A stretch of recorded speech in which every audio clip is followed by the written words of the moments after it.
오늘 제목은 모습은 같아 보였지만 마음은 달랐다라는 제목인데요. 그러면 어떠한 모습이 같아 보였는지 그리고 그 마음은 어떻게 달랐는지에 대해서 함께 나누어 보고자 합니다.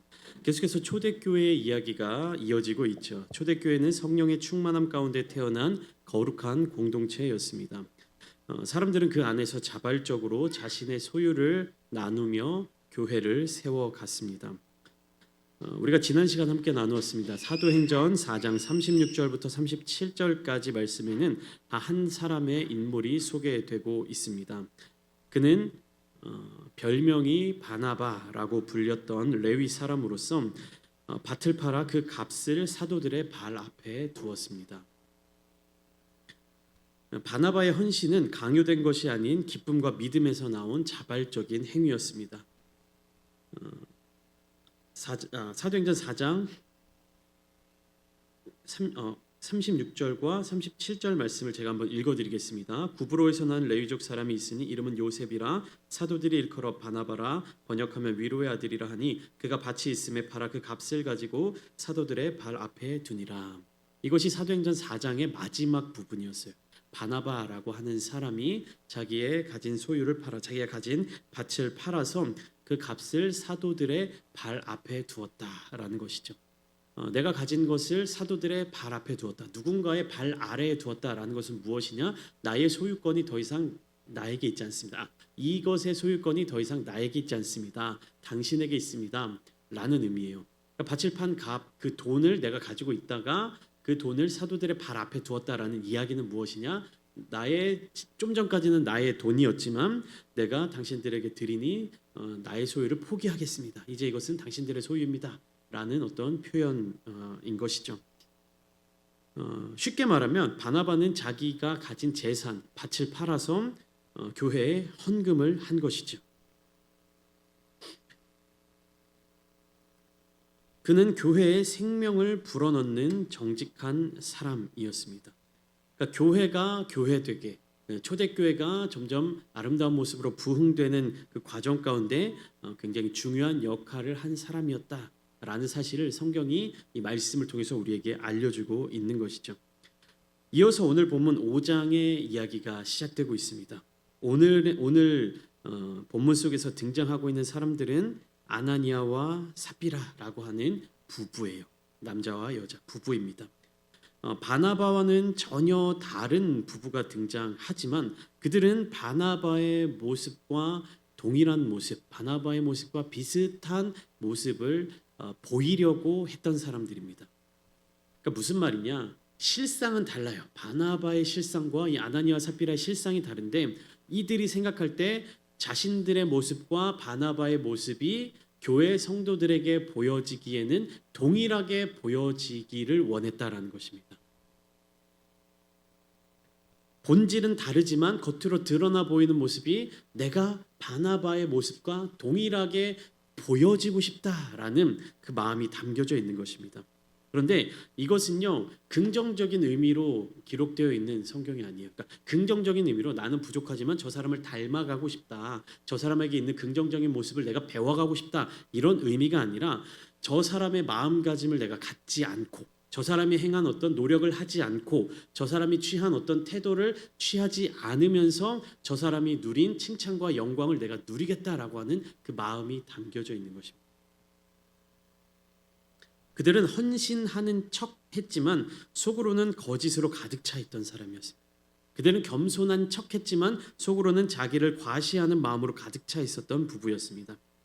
오늘 말씀에 기록되어 있는 이 사건은요 단순히 어떤 헌금 혹은 기부의 문제가 아니라 하나님 앞에서 진실한 믿음을 가진 사람과 그렇지 않은 사람의 결정적인 차이를 보여주고 있습니다.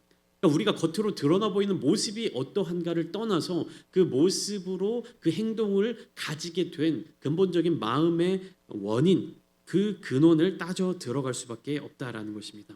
그래서 오늘 우리는 이 사건을 통해 하나님 앞에서 진실한 신앙의 태도를 점검해 보려고 합니다.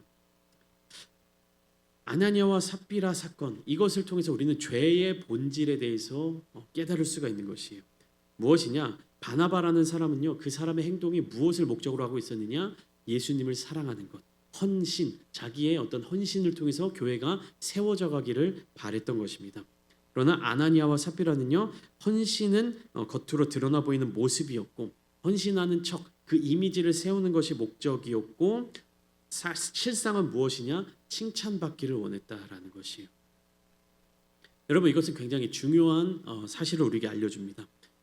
헌신하는 것과 칭찬받는 것, 이것은요 연결되는 하나의 고리로서 이어질 수 있습니다. 우리가 교회 내에서 누군가가 헌신하고 누군가 봉사하고 누군가가 그러한 희생을 할 때 그 사람에 대해서 인정하는 말과 칭찬하는 말을 자연스럽게 이어져서 하기 마련입니다. 그러니까 헌신하게 되면 자연스럽게 그 사람을 향한 칭찬과 인정과 감사가 이어지게 되죠. 바나바는요 바로 이 헌신 자체가 목적이었어요. 그렇기 때문에 무엇입니까? 내가 헌신하는 것과 별개로 나에게 칭찬이 돌아오지 않더라도, 나에게 인정이 돌아오지 않더라도 그는 여전히 헌신할 수 있는 사람이었습니다. 그 헌신이 사도행전 4장의 말씀에서는 자기의 밭을 팔아서 사도들의 발 앞에 두는 모습으로 나타났고요. 사도행전 이후의 모습으로는 바울과 함께 전도 여행을 다니면서 교회를 세우고 제자들을 가르치고 양육하는 모습으로 나타나게 된 것입니다. 그러니까 바나바는요 평생의 삶의 자리 가운데 그가 신앙인으로 살아가는 그 과정 가운데 헌신을 목적으로 살아간 사람입니다. 그렇기에 자연스럽게 그 사람을 향한 칭찬과 격려와 인정이 이어질 수 있었던 것이죠. 근데 오늘 본문에 나타나고 있는 아나니아와 삽비라는요 이 헌신과 더불어서 이어지는 칭찬과 인정에 더 목말랐던 사람들이었어요. 그러니까 그들의 목적은 무엇에 있었습니까? 인정받고 칭찬받기 위한 것을 목적으로 삼았던 것입니다. 그러니까 헌신은 무엇이 되는 거예요? 수단이 되는 것입니다. 바나바는 헌신을 목적으로 살아갔던 사람이었어요. 그러나 아나니아와 삽비라는 이 헌신이 하나의 수단이었습니다. 무엇을 위한 수단이었습니까? 칭찬받고 인정받기 위한, 다시 말하면 자기 영광을 누리기 위한, 그러니까 교회에 헌신하는 것, 교회에 헌금하는 것, 교회에 봉사하는 것이 아나니아와 삽비라에게 있어서는 주님을 사랑하는 마음에서 나온 목적이 아니라 자신들의 영광을 위한 수단이었던 것입니다. 쉽게 말하면 바나바는 하나님의 영광을 위해 살았습니다. 그러나 아나니아와 삽비라는 자신들의 영광을 위해 살았던 것입니다. 바나바는 하나님의 영광을 위해 살았기 때문에 자기의 모든 것을 하나님을 위해 드릴 수 있었습니다. 아나니아와 삽비라는 자신들의 영광을 위해 살았기 때문에 그것을 위해 하나님을 이용할 수 있었습니다. 1절 말씀을 함께 보실까요? 한번 같이 읽어보겠습니다. 2절까지 한번 이어서 읽어볼까요? 시작. 아나니아라 하는 사람이 그의 아내 삽비라와 더불어 소유를 팔아 그 값에서 얼마를 감추매 그 아내도 알더라. 얼마만 가져다가 사도들의 발 앞에 두니. 여러분, 오늘 본문 말씀 중에 이 1절과 2절 말씀을 우리가 잘 이해해야 돼요.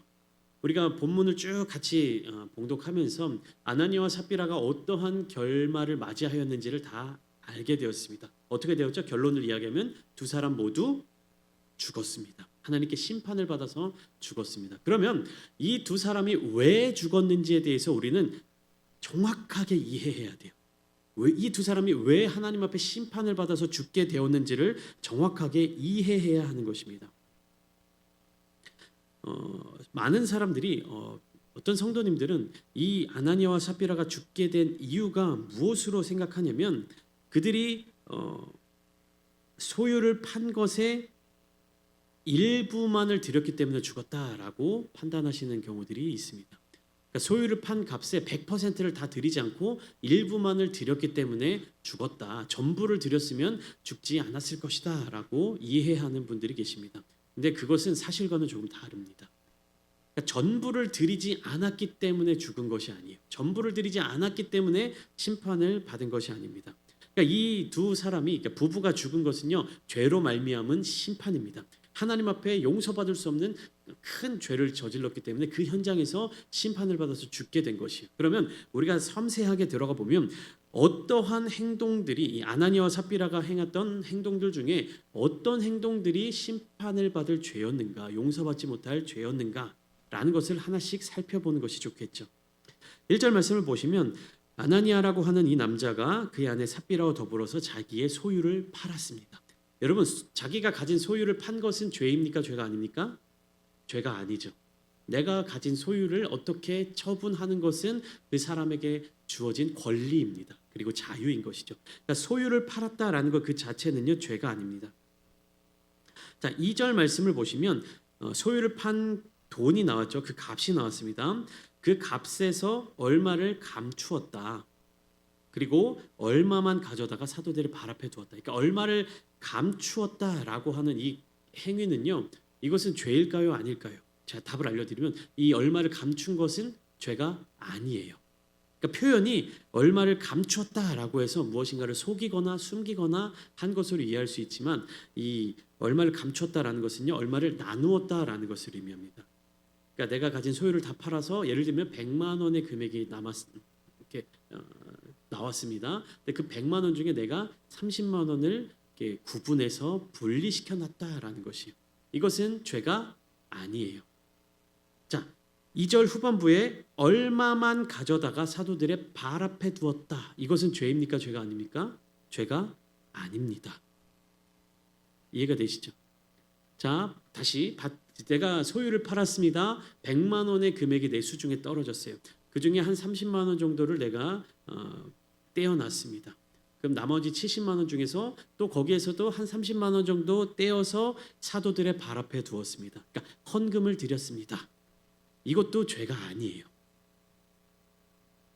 그런데 그 과정 가운데 나타나 보이는 모습은 죄의 속성이 없는데 그 행위를 하는 아나니아의 속마음 가운데 죄가 생겨났습니다.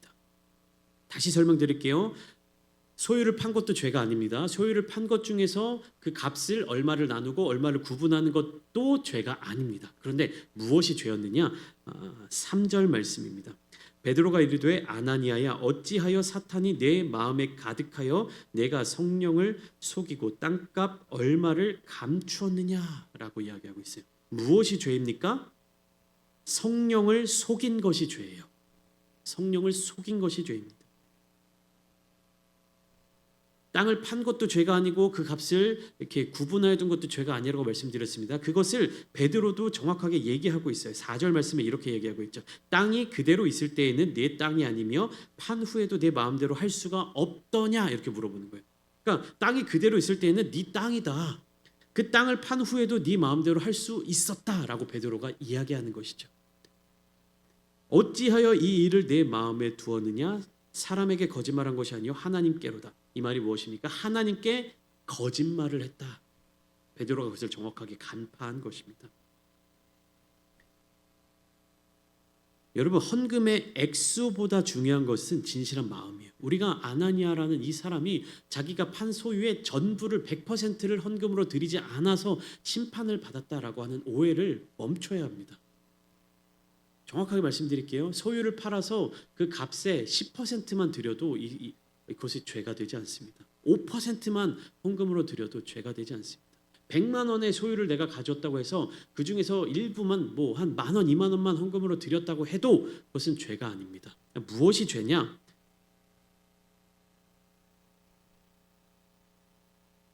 일부만 드려놓고 전부를 드렸다고 한 것이 죄입니다.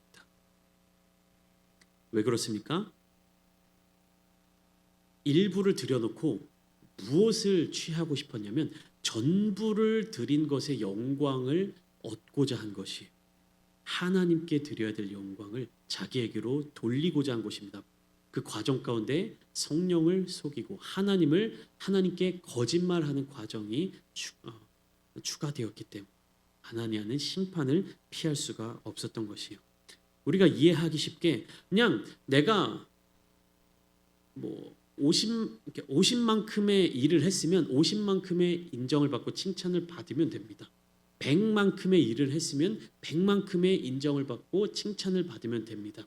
그런데 그 마음 가운데 어떤 욕심이 생기냐면 내가 50 정도의 노력만을 가지고 100 정도의 칭찬을 받고 싶어 한다 할 때 그것이 죄가 되는 거예요. 그것이 죄가 되는 거예요. 내가 들인 노력과 내가 들인 어떠한 헌신, 봉사의 개념은 한 50점 정도인데 내가 사람들 앞에 인정받기로는 100점의 인정을 받고자 노력하는 것. 그렇게 하나님을 속이는 것, 성령을 속이는 것이 죄인 것입니다. 여러분, 우리는 삶을 살아가면서요, 이러한 모습을 종종 갖게 됩니다. 나는 요만큼을 투자했는데 이만큼의 보상을 받고자 할 때가 많이 있어요. 그러니까 사람들이 오해할 때가 있죠. 나를 오해해서 칭찬할 때, 나는 요만큼을 했는데 이만큼을 가지고 칭찬할 때가 있어요. 그러면 여러분도 어떻게 하십니까? 그거 내가 한 거 아니야, 저 사람이 한 거야 라고 정정하십니까? 아니면 그 사람이 칭찬하는 것을 있는 그대로 다 받아들이고 만족해 하십니까? 나는 요만큼의 일을 했고 저 사람은 이만큼의 일을 했는데 사람들이 나에 대해서 그 더 큰 칭찬을 줄 때, 여러분들은 나를 향해서 칭찬하는 사람들을 향해서 그 사실대로 이야기를 하십니까? 아니면 그냥 나에게 돌아오는 칭찬을 그대로 받아들이십니까? 대부분의 사람들은요, 그냥 뭐 칭찬하는 사람들이 무안해질까봐, 굳이 뭐 실수하는 것도 아니고 잘못하는 것도 아니기 때문에 그 행위에 대해서 정정하지 않습니다. 그리고 실제로 그것이 뭐 죄가 된다라고까지 제가 말씀드리고 싶진 않아요. 그러나 오늘 본문에서 아나니아와 삽비라는 왜 그런 모습이 죄가 되었느냐? 하나님의 영광을 빼앗아서 자기의 영광으로 삼았기 때문에. 하나님께 요만큼 드려놓고 이만큼 드렸다라고 거짓말을 했기 때문에. 하나님을 드러내고 하나님을 높여야 되는데 나 자신을 높이려고 했기 때문에. 여러분, 우리는요, 세상에 수많은 경우에서 작은 것을 투자하여서 큰 것을 얻고자 합니다. 그리고 그것에 대해서 굉장히 만족감을 드러낼 때가 많이 있습니다. 그러나 여러분, 내가 투자한 만큼, 내가 헌신한 만큼 그만큼의 보상만을 받아야 되는 것이, 내가 투자한 것 이상의 너무 큰 보상을 원하고 바라며 살아서는 안 되는 것입니다. 그것은 성경적 가르침이 아니에요. 심은 대로 거두는 것, 심은 만큼 거두는 것. 우리가 30배, 60배, 100배의 결실을 맺는다라고 해서 막 오해할 때가 있습니다. 막 주식 투자라든지 코인 투자를 통해서 요만큼 투자를 했는데 이만큼 돌아온 게 하나님의 은혜다라고 오해하는 경우가 있어요. 그러나 30배, 60배, 100배의 결실을 맺는 것은요, 하나님의 말씀, 복음의 영역이에요.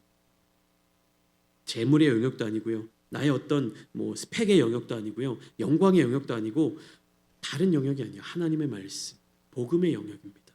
복음의 은혜가 나의 삶에 끼치는 영향력이에요. 그것을 아무데나 갖다 붙여가지고 30배, 60배, 100배의 어떤 보상이 나에게 올 것이다 라는 그런 잘못된 신앙을 가지고 살아가서는 안 된다라는 것입니다.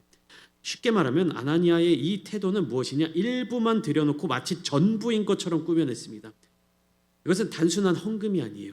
하나님을 사랑하는 마음으로, 교회를 사랑하는 마음으로 드리는 헌금이 아니라 내가 인정받기 위한 어떠한 대가였을 뿐입니다. 신앙적인 거짓말, 공동체를 속이는 위선의 행위에 불과했던 것입니다.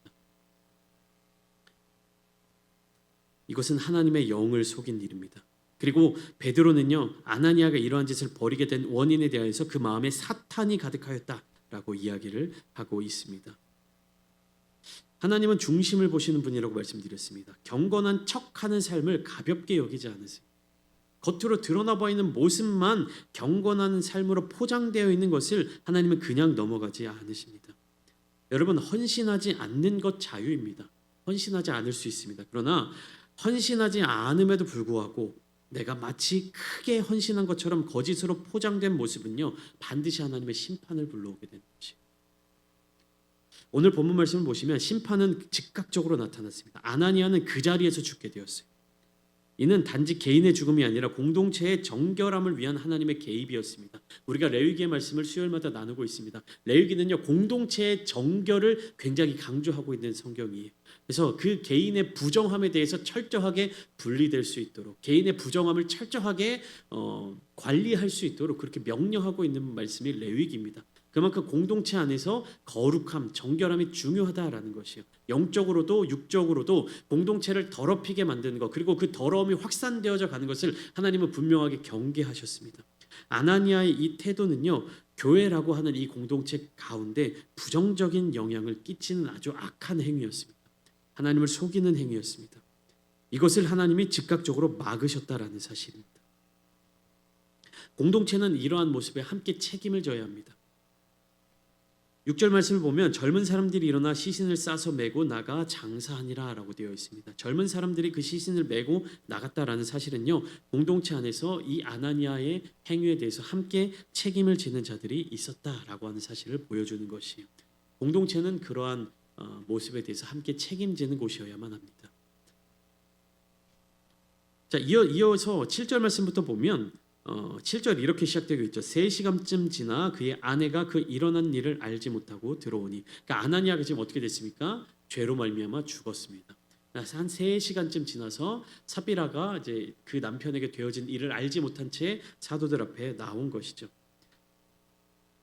베드로는 삽비라에게 진실을 물어봅니다. 그 땅 판 값이 이것뿐이냐 내게 말하라. 그러니까 많은 그리스도인들이요, 이 말씀 때문에 오해를 하게 돼요. 그 땅 판 값이 이것뿐이냐, 나에게 더 갖고 와라, 이렇게 이해하는 거예요. 근데 그게 아닙니다. 땅을 판 그 값이 이것뿐이냐, 이것보다 더 있느냐? 예, 땅 판 값이 더 있지만 우리가 그 중에 일부를 헌금으로 드렸습니다라는 정직한 고백이 삽비라 입에서 나오기를 바랬던 것입니다. 땅 판 값을 다 가지고 와라, 이것을 요청하기 위해서 베드로가 물어본 것이 아니에요. 그러니까 정확하게 이야기하면 아나니아와 삽비라는 땅을 판, 소유를 판 모든 값을 가지고 오지 않았기 때문에 죽임당한 것이 아니라 하나님의 영을 속이고 하나님께 거짓말을 했기 때문에 죽은 것. 이만큼 들여놓고 이만큼 영광을 취하기 위해서. 삽비라도 남편과 동일한 태도를 취했습니다. 예, 이것이 전부입니다. 거짓말을 한 것이죠. 그녀에게 주어진 회개의 기회, 진실을 고백할 수 있는 기회가 주어졌지만 그녀는 끝까지 거짓된 길을 택했습니다. 하나님은 언제나 회개할 수 있는 기회를 주시지만 회피하는 자에게는 심판이 주어질 수밖에 없다는 사실을 우리는 삽비라의 태도를 통해서 알 수가 있습니다. 베드로는요, 너희가 어찌 함께 꾀하여, 9절 말씀, 주의 영을 시험하려 하느냐, 다시 한번 삽비라에게 이렇게 이야기를 하고 있죠. 이들의 죄는 단순한 속임수가 아니라 하나님을 시험하는 교만함이었다. 그러니까 9절 말씀 보면 베드로는 분명하게 말하고 있죠. 주의 영을 시험하려 하느냐. 성령을 속인 죄예요. 성령을 시험한 죄입니다. 성령 하나님은요, 인격적인 존재이시며 감정도 판단도 있으신 분이십니다. 그분을 조정하고 속이려는 자는 온전하게 설 수가 없는 것이에요. 성령은 시험의 대상이 아니십니다. 성령은 철저히 신뢰의 대상. 우리가 성령 하나님을 의지하고 그 말씀대로 살아갈 대상이시지, 그분을 속이고 그분을 속여서 나의 어떠함을 포장할 수 있는 존재가 아니라는 사실입니다. 삽비라도 즉시 죽음을 맞이하게 되었습니다. 심판에 임하게 되었죠. 온 교회와 이 소식을 들은 모든 사람들이 크게 두려워하게 되었습니다. 그런데 여러분, 이 두려움은요, 건강한 두려움입니다. 무엇이냐, 하나님을 경외하는 마음이 회복되어가는 모습이 나타나는 것이에요. 교회가 거룩함을 유지할 수 있는 첫 번째 조건은요, 바로 하나님에 대한 두려움입니다. 하나님에 대한 두려움을 가지십시오, 여러분. 사이비 종교들이 사람들의 마음을 막 이렇게 쥐고, 막 신천지 같은 사람들이 굉장히 그 신도들을 떠나지 못하게 만드는 그 어떤 요인이 뭐냐, 그 사람을 두렵게 만드는 거예요. 공포스럽게. 근데 그 두려움의 대상이 누구냐? 교주예요. 교주, 사람입니다. 그러니까 사람의 마음을 막 가스라이팅하고 그 사람의 마음을 위협하고 이래서 떠나지 못하게 만들어. 그러나 거룩한 교회는요, 거룩한 두려움을 가지고 살아가야 돼요. 그 두려움의 대상은 사람이 되어서는 안 되고요, 하나님이 되셔야만 합니다. 그러니까 우리가 사람을 두려워하면서 우리의 행동을 막 이렇게 행동 가지를 정리하는 것이 아니라 누구에 대한 두려움으로 우리가 이 땅에서의 신앙을 유지해 가야 하는 겁니까? 하나님에 대한 두려움. 근데 그 두려움이 그냥 공포에서부터 나타나는 것이 아니라 하나님의 놀라우신 권위, 하나님의 전지하심, 하나님의 전능하심, 하나님의 주권을 인정하는 것에서 오는 경외, 인정하는 것에서 오는 두려움이어야만 하는 것입니다.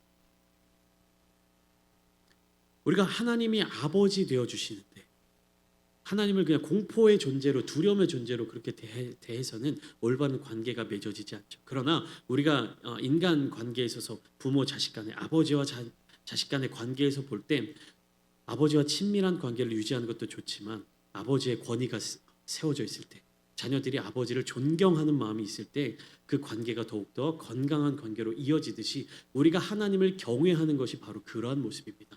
하나님의 전능하심, 전지하심을 인정하면서 그 하나님 아버지의 사랑의 마음을 함께 누릴 수 있어야 되는 것이. 그것이 오늘날의 표현으로 우리가 선을 넘지 않는다라는 것이에요. 교만하지 않는다. 하나님을 속이려 들지 않는다. 하나님을 철저히 경외할 수 있다라는 것입니다. 그렇게 우리는 하나님 앞에 진실할 수밖에 없음을 고백하는 것입니다. 오늘의 이 본문 말씀은요, 헌금의 액수가 많아야 한다 혹은 재산을 다 드려야 한다라는 개념이 아닙니다. 하나님은 우리의 중심을 보시며 겉모습이 아닌 속마음을 판단하신다라는 사실을 깨달아야 하는 것입니다. 아나니아와 삽비라는요, 공동체를 위한 헌신자처럼 보이려고 했지만 결국 하나님을 속이려는 자로 그 생을 마감할 수밖에 없었습니다. 여러분, 사람들에게 보여지는 모습을 포장하려고 하지 마세요. 좋은 모습만 보여주려고 노력하지 마세요. 교회는 연약한 자들이 모인 곳입니다. 우리는 주님이 없으면 한순간도 살아갈 수 없는 그런 존재임을 고백한 사람들이 모인 곳이 교회예요. 그러니까 이 교회 가운데 어느 누가 완전한 사람이 있을 수 있겠습니까? 어느 누가 완벽한 사람이 있을 수 있겠습니까? 그러니까 사람에게 완전한 모습, 완벽한 모습을 보이려고 노력하지 마십시오. 하나님 앞에 두려움으로 서십시오. 아나니아와 삽비라는 바나바처럼 보이고 싶어 했지만, 바나바와 같은 칭찬을 듣고 싶어 했지만 바나바와는 전혀 다른 마음을 품고 있었던 사람들이었습니다. 바나바는 교회에 생명을 준 사람이었지만 아나니아와 삽비라는 교회에 두려움을 남긴 사람이었습니다. 오늘날 교회 안에도 바나바처럼 진실한 자들이 필요하지만 어떤 사람들은 아나니아처럼 외식하며 살아가는 자들이 존재할 수 있습니다. 교회가 거룩함을 유지하기 위해서는 각자가 하나님 앞에 진실하게 서는 그런 결단이 필요합니다. 성령 하나님 앞에 정직하고 투명한 삶을 살아갈 때 교회는 살아있는 공동체로 설 수 있습니다. 사랑하는 성도 여러분, 오늘 이 본문을 함께 나누며 기도의 자리 가운데 나아갈 때 나를 포장하지 마십시오. 나를 그럴듯한 사람으로 내어놓지 마십시오. 하나님 앞에서 보잘것없는 존재, 연약한 존재임을 고백하며 나아가십시오. 그리고 사랑하는 이 공동체의 다른 지체들을 보면서 판단하지 마십시오. 그리고 다른 지체들 앞에 내가 어떤 모습으로 보일까 두려워하고 사람의 눈을 의식하지 마십시오. 이 시간 함께 기도할 때 하나님만을 바라보며 기도의 자리 가운데 나아가기를 소망합니다. 사람을 두려워하지 않는, 하나님을 두려워하는, 하나님을 경외하는, 하나님을 사랑하는 그 마음을 가지고 하나님 앞에 헌신하는 우리 모든 성도님들 되시기를 주님의 이름으로 축원합니다.